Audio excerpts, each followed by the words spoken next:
Welcome everybody. This is our next class in class 10 chapter electricity theory part, and today we will discuss current and its heating effects.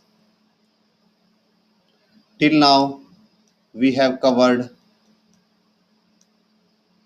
resistance, causes of resistance, current, electric potential, and in our last video we discussed about resistances in series and parallel. We also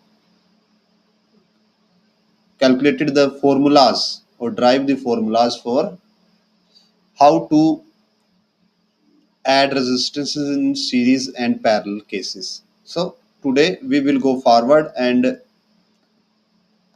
we will discuss current and its heating effects. And as usual, if you have not watched our previous video, then you can see on our channel with there is a playlist with name class 10 physics.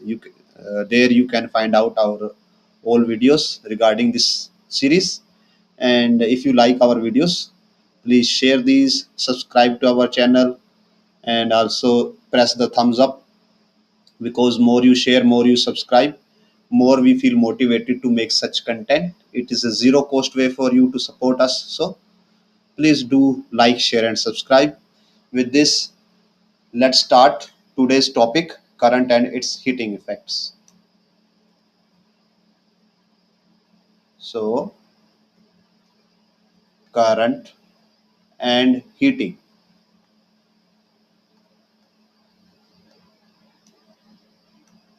Now सबसे पहले हम ये discuss करेंगे कि current की वजह से heating होती क्यों है. इसका एक जस्ट बेसिक आइडिया हम आपको ऑलरेडी दे चुके हैं, और हम अब आपको इन शॉर्ट एक्सप्लेन करेंगे कि करंट की वजह से हीटिंग क्यों होती है. तो सपोज कीजिए आपके पास एक इलेक्ट्रिक सर्किट है. ये हमारे पास एक सर्किट है, इसमें हमने एक रेजिस्टेंस लगाया हुआ है आर वैल्यू का, और यहाँ पे एक बल्ब कनेक्टेड है, और ये सर्किट क्लोज है. क्लोज सर्किट मीन्स यहाँ पे करंट फ्लो हो रहा है. हम यहाँ पे पोटेंशियल V लिख देते हैं, और यहाँ पे करंट फ्लो हो रहा है, दैट इज I. और ये सर्किट ओम्स लॉ को ओबे करेगा. ओम्स लॉ क्या है? V is equal to IR. ये इसको ओबे करेगा. तो अभी हम क्या करते हैं, जो ये हमारा रेजिस्टेंस है वो नॉर्मली एक पर्टिकुलर वैल्यू का रेजिस्टेंस होता है, लाइक 5 ओम, 10 ओम, 20 ओम, 30 ओम. तो हम क्या करते हैं, इसके अंदर जूम करते हैं, और ये जस्ट हम एक रिप्रेजेंटेशन पर्पस के लिए ले रहे हैं.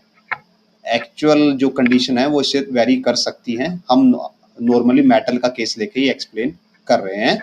So real situation slightly very कर सकती है. तो सपोज कीजिए जो आपका रेजिस्टेंस है उसका इंटीरियर कुछ ऐसा है. ये रेजिस्टेंस की बाउंड्री है, और इसके अंदर यहाँ पे पॉजिटिव आयंस है,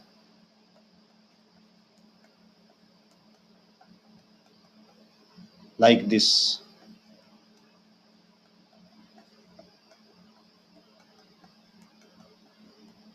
और एक लेयर हम यहाँ पे ले लेते हैं.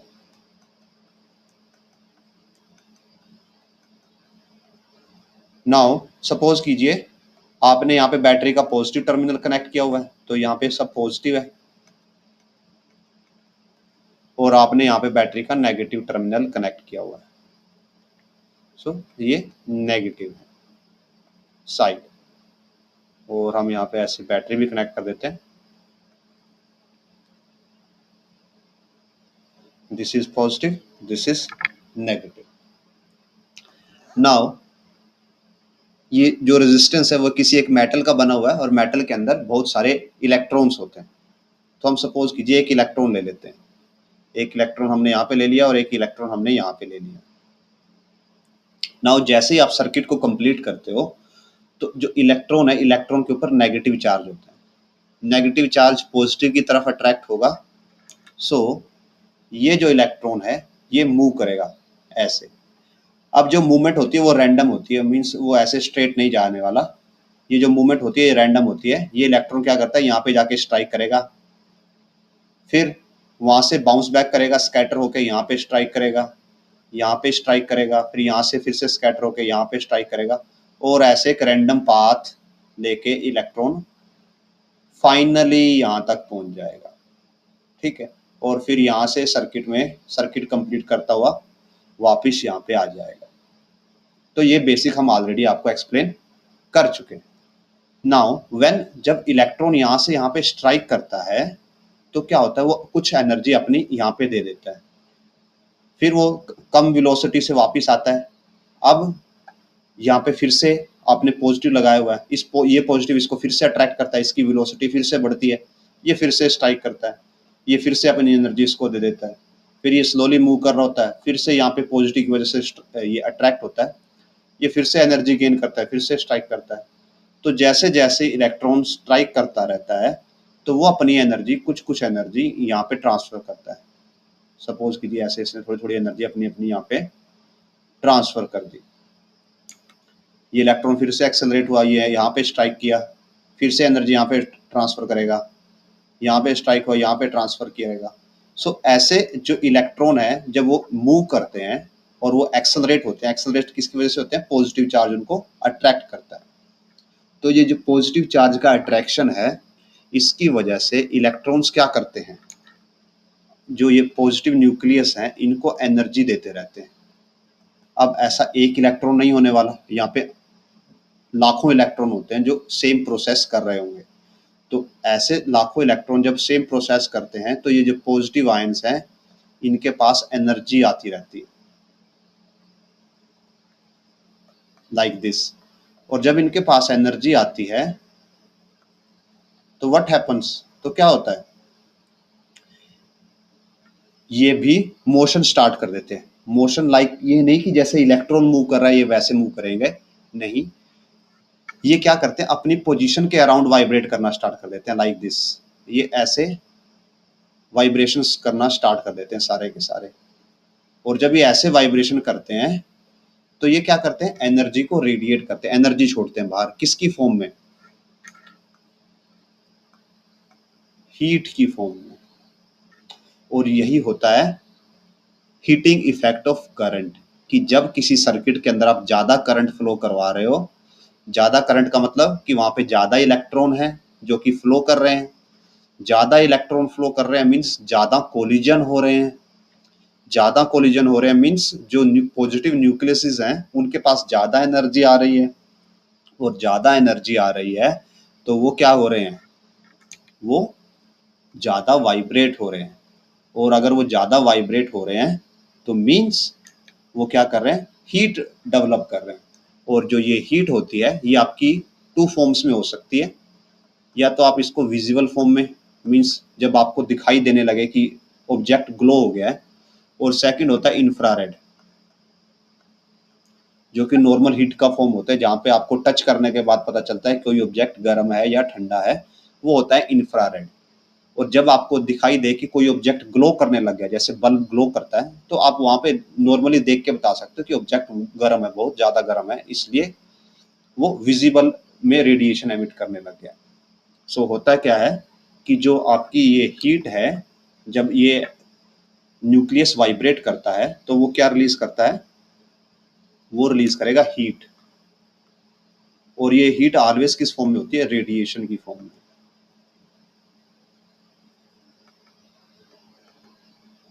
और ये रेडिएशन आपको स्टार्टिंग में मिलती है इंफ्रारेड की फॉर्म में, मीन्स आप इसको टच करने के बाद बता सकते हो कि गर्म है या नहीं है। और जैसे जैसे एनर्जी बढ़ती जाती है फिर ये कन्वर्ट हो जाती है विजिबल फॉर्म में, और फिर विजिबल से भी आगे जा सकती है, यूवी में जा सकती है, डिपेंडिंग अपॉन कि आप कितनी यहाँ पे करंट फ्लो करवा रहे हो। और एट लास्ट क्या होता है कि अब जो ये इंफ्रारेड और विजिबल है, ये रेडिएशन है, हीट है, हीट से क्या होता है, टेम्परेचर इंक्रीज होता है, किसका, इस स्ट्रक्चर का या इस वायर का या इस रेजिस्टेंस का, जो भी ये इंस्ट्रूमेंट है इसका टेम्परेचर बढ़ेगा। और टेम्परेचर बढ़ने से ये क्या हो सकता है, डैमेज हो सकता है, खराब हो सकता है। जो कि नॉर्मली होता है कि अगर आप किसी वायर के अंदर, किसी रेजिस्टेंस के अंदर ज़्यादा करंट फ्लो करवा दो तो इतना हीट हो जाता है कि वो इंस्ट्रूमेंट ब्रेक हो जाता है या जल जाता है।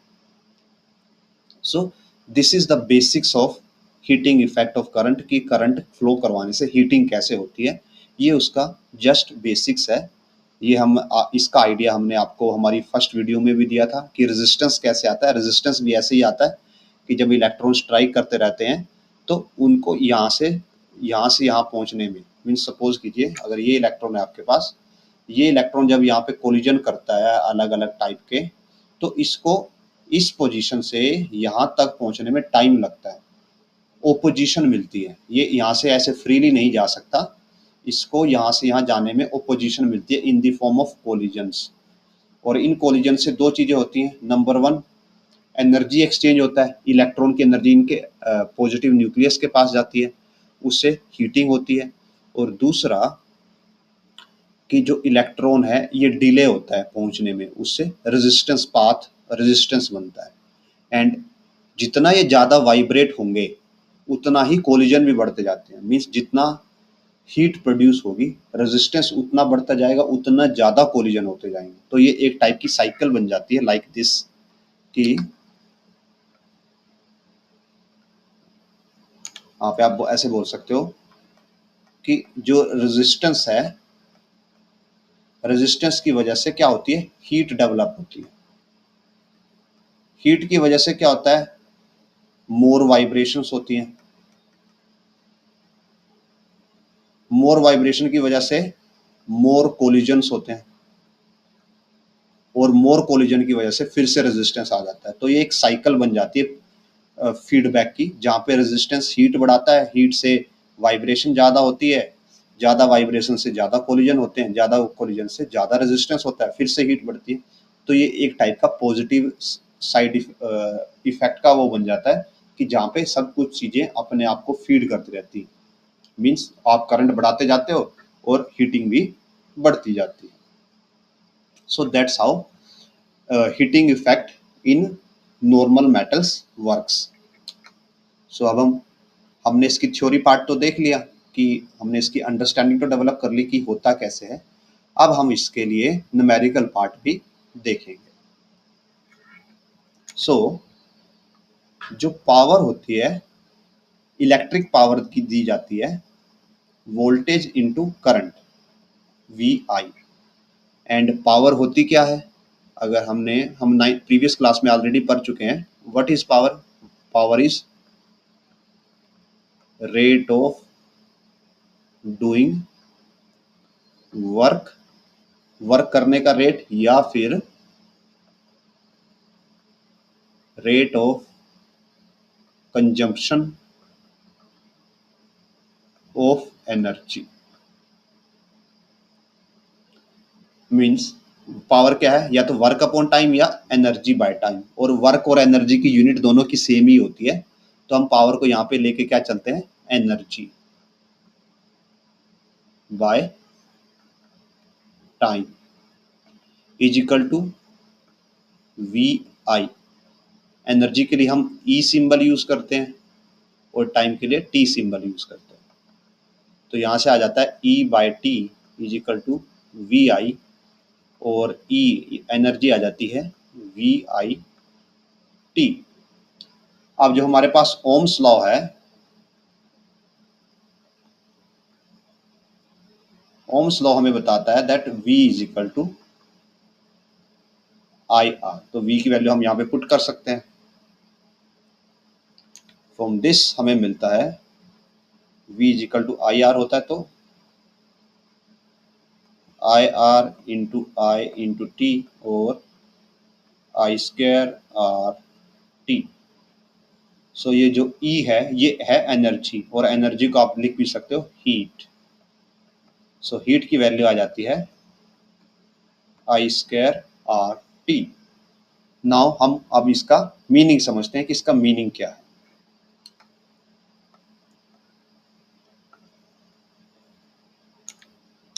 मीनिंग, अगर आप क्या करते हो, अगर आप I मीन्स करंट को अगर आप इंक्रीज करते हो तो उससे क्या होगा, हीट भी इंक्रीज होगी।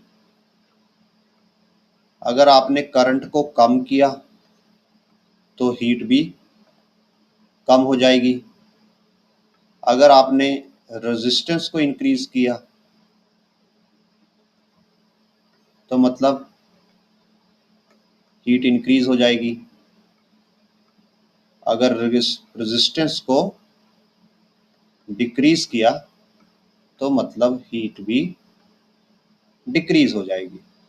एंड फाइनल कि अगर टाइम बढ़ाया मींस सर्किट ज़्यादा समय तक ऑन है तो वो ज़्यादा गर्म होगा। एंड आल्सो अगर सर्किट कम समय के लिए ऑन था यानी कि टाइम कम है तो वो हीट भी कम होगा। सो हमने थ्योरी कर ली, हमने वो वेरिएशन देख लिया कि किसके करने से क्या होगा। अब इसका यूज कैसे करेंगे, अभी आपको इसका प्रॉपर यूज भी पता होना चाहिए कि जो आपके पास हीट का फॉर्मूला है उसको आप यूज कैसे करोगे। सो लेट अस हम वही यूजेस देखते हैं कि यूज कैसे कर सकते हैं।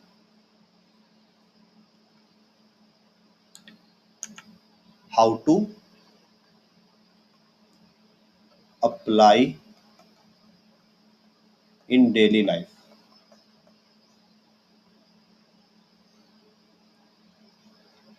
ठीक है, और हीट का फॉर्मूला है आई स्क्वायर आर टी। तो सपोज कीजिए आपको क्या बनाना है, रूम हीटर बनाना है।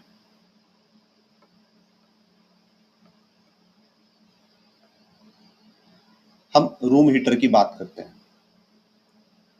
तो रूम हीटर के केस में जो हमारी इनपुट है वो फिक्स है, मीन्स जो हमें बाहर से जो गवर्नमेंट हमें इलेक्ट्रिसिटी सप्लाई करती है, इनपुट इलेक्ट्रिसिटी होती है जो,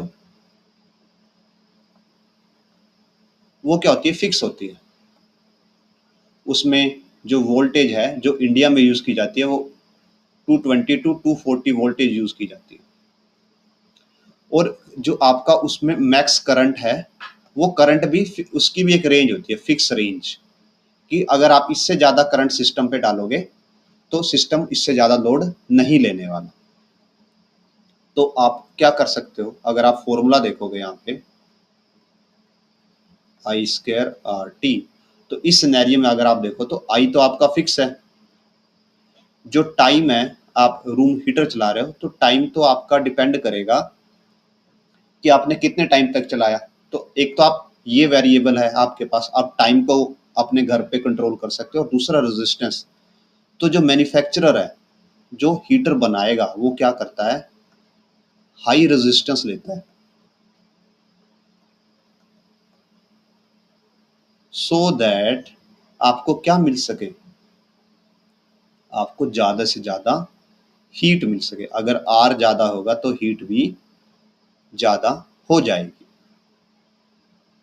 सपोज कीजिए आपको एक बल्ब बनाना है, तो बल्ब में आपको क्या चाहिए, जो मीन्स जो हीट हो वो किसकी फॉर्म में हो, विजिबल एनर्जी की फॉर्म में हो, बिकॉज हमें बल्ब से लाइट चाहिए होती है। ओके, तो पहले हम यहाँ पे एक बल्ब का स्ट्रक्चर बनाते हैं कि बल्ब नॉर्मली होता कैसा है।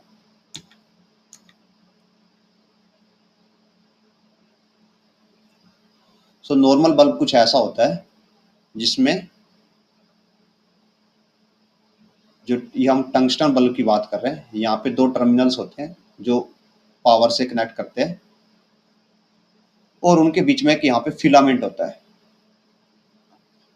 और जब इससे आप करंट फ्लो करते हो तो ये फिलामेंट ग्लो करना स्टार्ट कर देता है और ये लाइट एमिट करना स्टार्ट कर देता है ऐसे, और ये लाइट सब बाहर जाती है।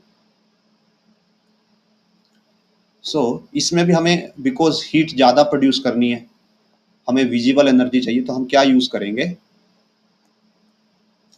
हम इसमें यूज़ करेंगे high resistance material.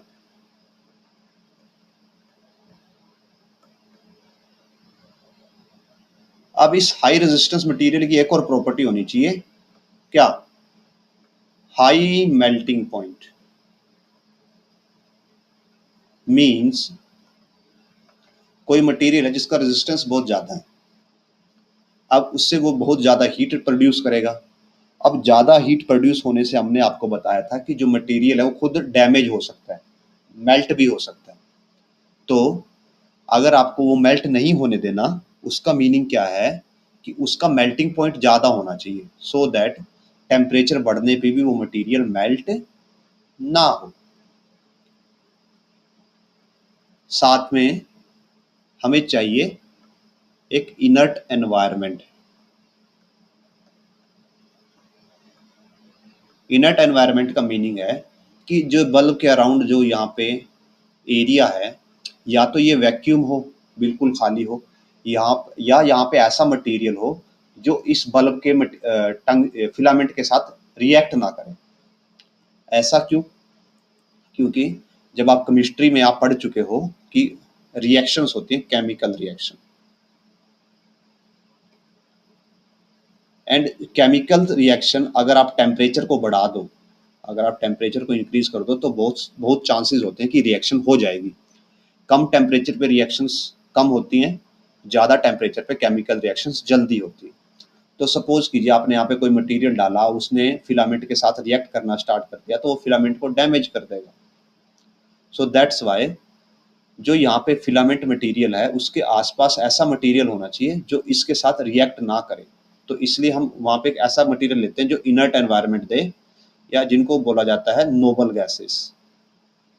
Because noble gases होते हैं जो इतना आसानी से रिएक्ट नहीं करती, इसलिए वहाँ पे नोबल गैसेस को डाला जाता है।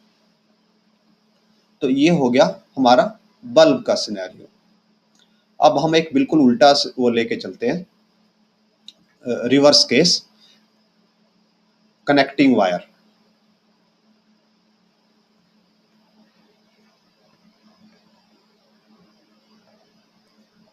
नाउ कनेक्टिंग वायर क्या है? कनेक्टिंग वायर का काम होता है इलेक्ट्रिसिटी को one place to second place लेके जाना, ट्रांसफर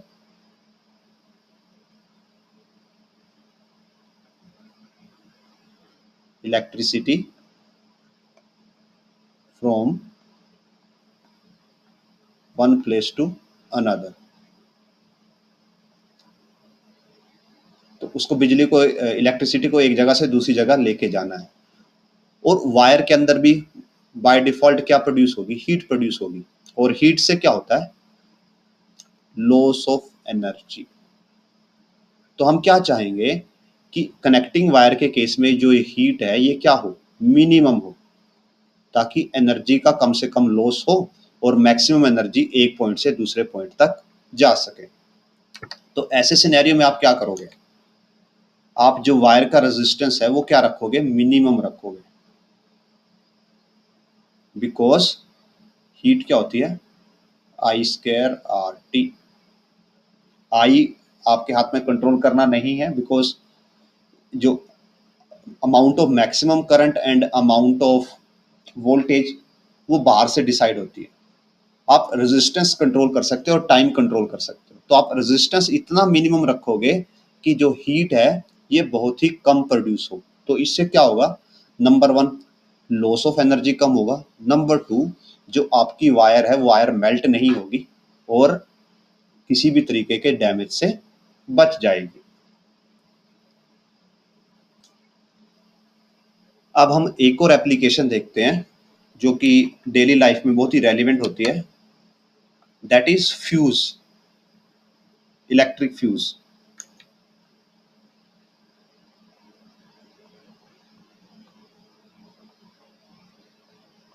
नाउ फ्यूज का वर्क पर्पस क्या होता है? To prevent damage to electrical appliances.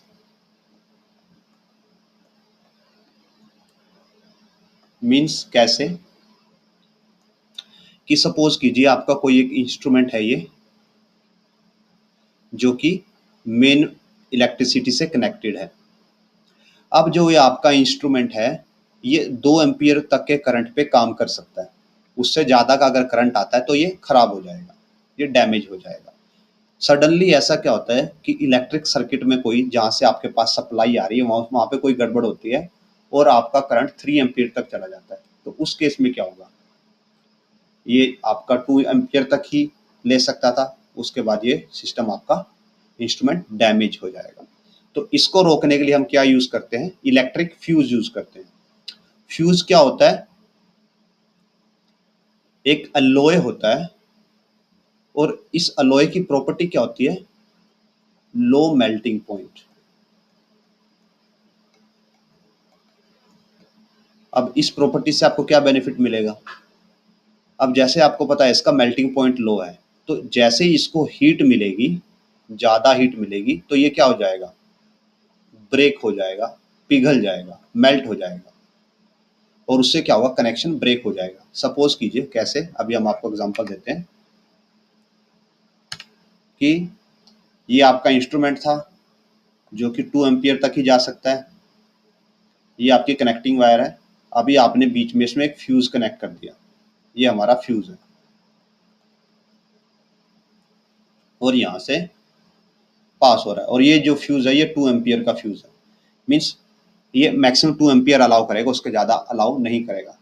अब जैसे यहाँ से, जब तक यहाँ से 2 एम्पियर आ रहा है, तो ये फ्यूज है, इसके अंदर हीट प्रोड्यूस हो रही है, बट वो हीट इतनी नहीं है कि वो इसको मेल्ट कर दे। अब जैसे यहाँ से सपोज कीजिए 2.5 एम्पियर आता है, तो जब इसमें 2.5 एम्पियर क्रॉस करेगा, तो इसमें जो हीट प्रोड्यूस हो रही है वो हीट इंक्रीज हो जाएगी, और वो हीट इंक्रीज होते ही ये जो फ्यूज था, जो मेटल इसका अलॉय का बना हुआ था, ये कहीं से पिघल जाएगा, और जैसे ये पिघलेगा कनेक्शन ब्रेक हो जाएगा, और कनेक्शन ब्रेक होते ही यहाँ पे कोई इलेक्ट्रिसिटी नहीं जाएगी, और आपका अप्लायंस बच जाएगा डैमेज होने से, ज़्यादा इलेक्ट्रिसिटी की वजह से। सो ऐसे जो इलेक्ट्रिक फ्यूजेस होते हैं वो प्रिवेंट करते हैं डैमेज को। दैट्स वाई जितने भी आपके अप्लायंसेस होते हैं, सेंसिटिव अप्लायंस होते हैं, सबके अंदर फ्यूज दिया जाता है, और उस फ्यूज की एक रेटिंग होती है कि वो इससे ज़्यादा करंट पे वो डैमेज हो जाएगा और इंस्ट्रूमेंट को बचा लेगा। ऐसे ही आपने एक और इंस्ट्रूमेंट है जो देखा होगा, जिसको बोला जाता है एमसीबी, और ये क्या होते हैं, मैग्नेटिक सर्किट ब्रेकर। ये भी कुछ इतना ऐसा ही काम करते हैं, जस्ट इनके केस में क्या होता है, इनके केस में भी अगर ज़्यादा करंट आए तो ये सिस्टम को टर्मिनेट कर देते हैं या कनेक्शन को ब्रेक कर देते हैं। बस इनके केस में क्या होता है कि फ्यूज़ के केस में आपको अगर एक बार फ्यूज़ मेल्ट हो गया तो आपको नया लगाना पड़ेगा। एमसीबी के केस में ऐसा नहीं होता, आप उसी एमसीबी को वापस बार बार यूज़ कर सकते हो ट्रिप होने के बाद भी। सो ये थे जो हीटिंग इफेक्ट है, हमने उसको स्टडी किया। हीट कहाँ से आती है, हमने उसके ओरिजिन को स्टडी किया, और हीट का हम कैसे अप्लाई कर सकते हैं, हमने उसको स्टडी किया। अब हम स्टडी करने जा रहे हैं पावर को। हमने पावर को यहाँ से थोड़ा सा स्टडी किया था कि पावर से हमने क्या बनाई थी, हीट बनाई थी। यहाँ पे जब हम पावर स्टडी कर रहे थे, जो इलेक्ट्रिक पावर थी वो होती है वोल्टेज इनटू करंट, और हमने इससे हीट बनाई थी। अब हम इसी पावर को फर्दर डिस्कस करेंगे और वाट्स में डिस्कस करेंगे, और इसकी एप्लीकेशंस को देखेंगे। So let's start.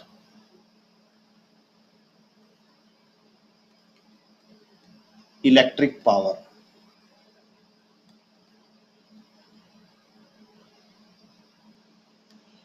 So power का फॉर्मूला हम ऑलरेडी डिस्कस कर चुके हैं कि इलेक्ट्रिक पावर के लिए फॉर्मूला होता है V इंटू आई, और अभी जस्ट हमने हीटिंग का फॉर्मूला डिस्कस किया, that is I square R T, where I is current, R is resistance and T is time. So हमें पावर के लिए सेपरेट से फॉर्मूला लेने की जरूरत क्यों पड़ी, बिकॉज अगर हमें यहाँ इस फॉर्मूला से अगर हम पावर निकालना चाहते हैं तो हम जस्ट H बाय टी कर सकते हैं, और हमें I square by R component मिल जाएगा। सो वाई पावर, हम पावर क्यों इतना डिस्कस कर रहे हैं। एंड आप जितने भी कोई इंस्ट्रूमेंट देखोगे, सपोज कीजिए आपके पास जैसे आपका मोबाइल का चार्जर है, तो वहाँ पे मोस्टली पावर लिखी होती है, करंट नहीं लिखा होता। वहाँ पे लिखा होगा that it is 10 watt charger, 20 watt charger, 50 watt charger. अगर आप कोई हीटर लेने जाते हो that is 1000 what heater, 2000 what heater. जैसे अगर आप अपने घर में इंडक्शन हीटर यूज करते हो तो उनमें भी वाट्स में वैल्यू दी जाती है, तो 1500 watt. So why power, power इतना क्यों यूज किया जाता है as compare to heat? So इसका रीजन हम पहले आपको एक्सप्लेन करते हैं और फिर हम फर्दर आगे पावर के बारे में डिस्कस करेंगे। तो सपोज कीजिए हमारे पास ये बैटरी है, यहाँ पे एक रेजिस्टेंस है और ये एक बल्ब है जो हम यूज कर रहे हैं, ठीक है। बल्ब का अपना एक रेजिस्टेंस होता है जिसको हम बोल देते हैं आरबी। बल्ब का भी रेजिस्टेंस होता है। आप कोई भी इंस्ट्रूमेंट यूज कर रहे हो इलेक्ट्रिक से रिलेटेड, सबका रेजिस्टेंस होता है, किसी का ज्यादा होता है, किसी का कम होता है।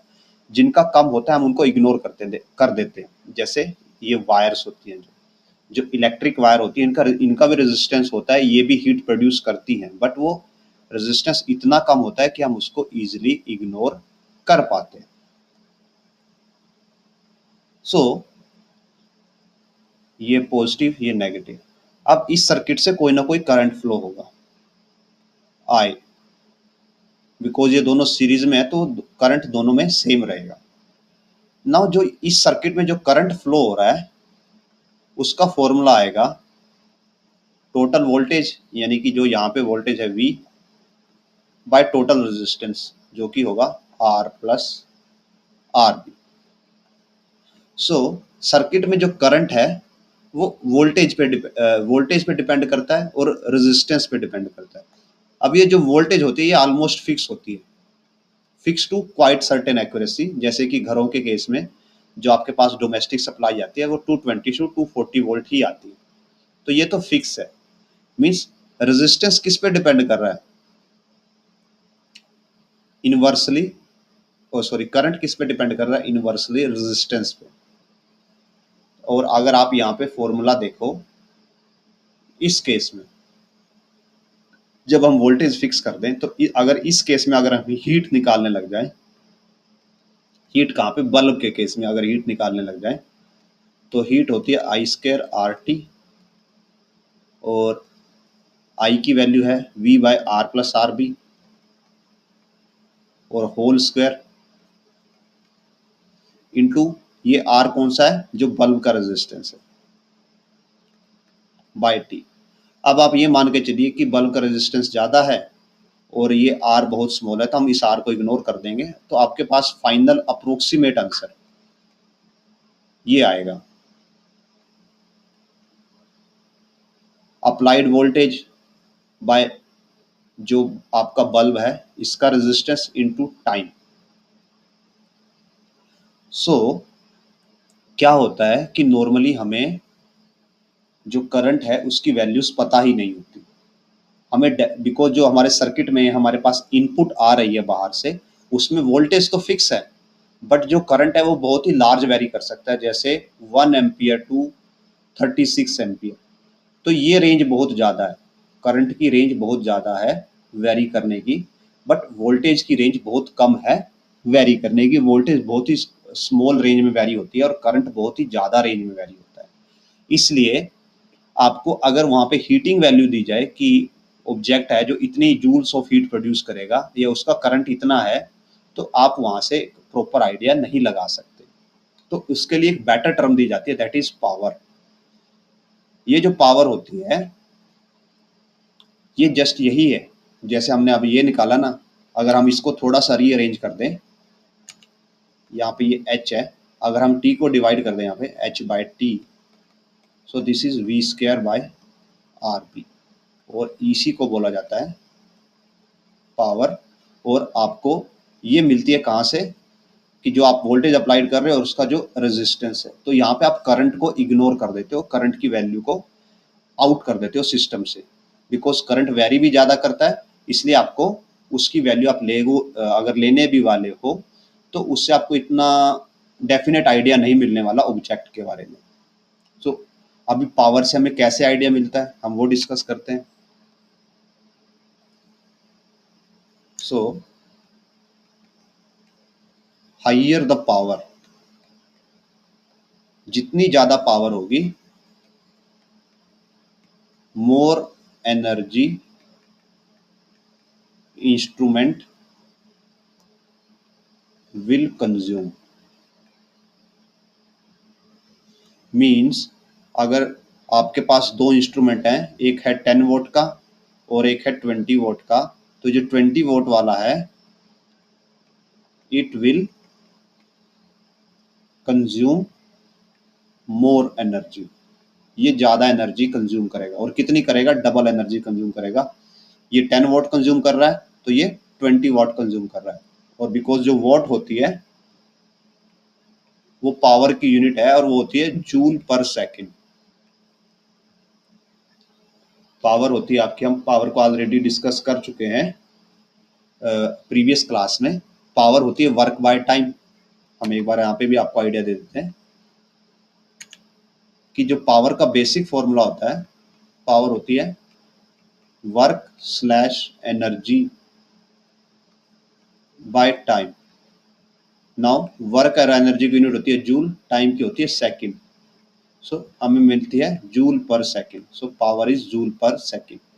तो अगर यहाँ पे लिखा हुआ है कि कोई इंस्ट्रूमेंट है जिसकी पावर 10 वोट है, तो इसका मीनिंग होगा कि वो 1 सेकंड में 10 जूल कंज्यूम कर रहा है, 10 जूल पर सेकंड। अगर किसी की पावर 20 वोट है तो वो 20 जूल पर सेकंड कंज्यूम करता है।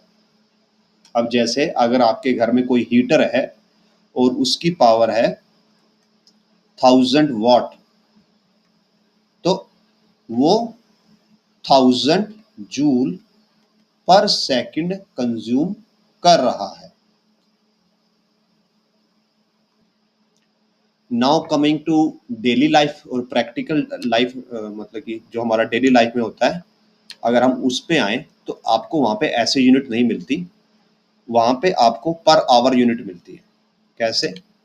कि अगर सपोज कीजिए आपके पास एक बल्ब है और बल्ब पे लिखा हुआ है 36 किलोवाट, तो एक्चुअली वो क्या है, 36 किलोवाट पर आवर है, या 36, अगर ऐसे लिखा हुआ है 36 वाट पर आवर। नॉर्मली जो, अगर आप साइंस में जाओगे तो जो वाट है वो जूल सेकंड में होता है, बट जो प्रैक्टिकल पर्पस है वहाँ पे ये यूनिट बहुत बड़ी हो जाएगी जूल सेकंड के हिसाब से, वहाँ पे इतनी यूजफुल नहीं होती। तो वहाँ पे क्या किया जाता है, किलोवाट आवर में दिया जाता है कि इतने किलोवाट पर आवर कंज्यूम करेगा। और जो एक किलोवाट आवर है, इसी को यूनिट बोला जाता है, किसकी? मीटर की। जो आपके घर पे इलेक्ट्रिसिटी का मीटर होता है उसके अंदर जो नंबर्स चलते हैं वो हमेशा किलोवाट आवर में चलते हैं। और इसलिए जो आपके घर पे अप्लायंसेस होते हैं उनके रेटिंग भी ऑलवेज किलोवाट आवर में गिवन होती है। मींस सपोज कीजिए आपके पास एक हीटर है, उसकी रेटिंग है 2000 किलोवाट आवर, और आपने उसको 5 घंटे तक, 5 आवर्स तक यूज किया।